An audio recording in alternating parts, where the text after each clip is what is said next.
Day 4 of my exercise day. After day 3 இன்னைக்கு exercise பண்ண முடியுமா அப்படின்னு தான் இருந்துச்சு. பட் மார்னிங் எந்திரிச்சு 6:30க்கெல்லாம் வாக்கிங் போயாச்சு. 10,000 கவுண்ட்ஸ் வந்து பிளான் பண்ணியிருந்தோம். பட் 5,000 கவுண்ட்ஸ் தான் முடிக்க முடிஞ்சது. தென் ஆர்டி ஃபிட்னஸ்லேருந்து எடுத்த அதே ஒர்க் அவுட் வந்து இன்னைக்கு வந்து பண்ணியாச்சு. நேற்று வந்து ஒரு செட் தான் பண்ண முடிஞ்சது. இன்னைக்கு 3 செட்ஸும் பண்ணணுன்ட்டு எய்ம் பண்ணி இன்னைக்கு 3 செட்ஸும் பண்ணேன்.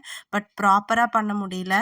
நிறைய லேக் இருந்துச்சு. ரொம்ப வந்து டயர்டாச்சு. ரொம்ப மூச்சு வாங்குச்சு. பட் இன்னைக்கு வந்து கண்டிப்பாக அதை முடிக்கணும் அப்படின்னு சொல்லிட்டு சங்கீத ஸ்வரங்கள் ஏழே கணக்கா இன்னும் இரு பர்ஃபெக்ஷன்லாம் பார்க்காம நம்ம அதை முடிக்கிறத மட்டும் யோசிச்சு இன்னைக்கு முடிச்சாச்சு.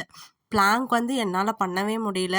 15 செகண்ட்ஸ் 13 செகண்ட்ஸ் இப்படி ஹோல்ட் பண்ணி விட்டுட்டேன்.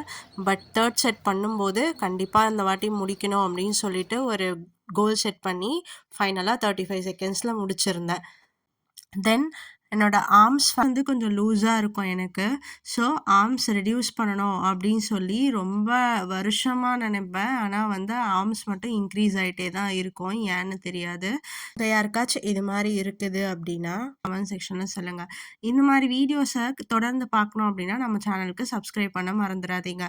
ஸோ ஃப்ளாபி ஆர்ம்ஸை ரெடியூஸ் பண்ண இந்த எக்ஸசைஸ் சூஸ் பண்ணியிருந்தேன். அதுவும் 3 செட்ஸ் பண்ணணும். பட் 1 செட்ஸ் தான் பண்ண முடிஞ்சது. தென் ஸ்வெட் அதிகமாக இருந்ததுனால ஹேர் ட்ரை பண்ணிவிட்டு அன்றைக்கி டேவை முடிச்சாச்சு. தேங்க்ஸ் ஃபார் வாட்சிங். Keep supporting. பாய்.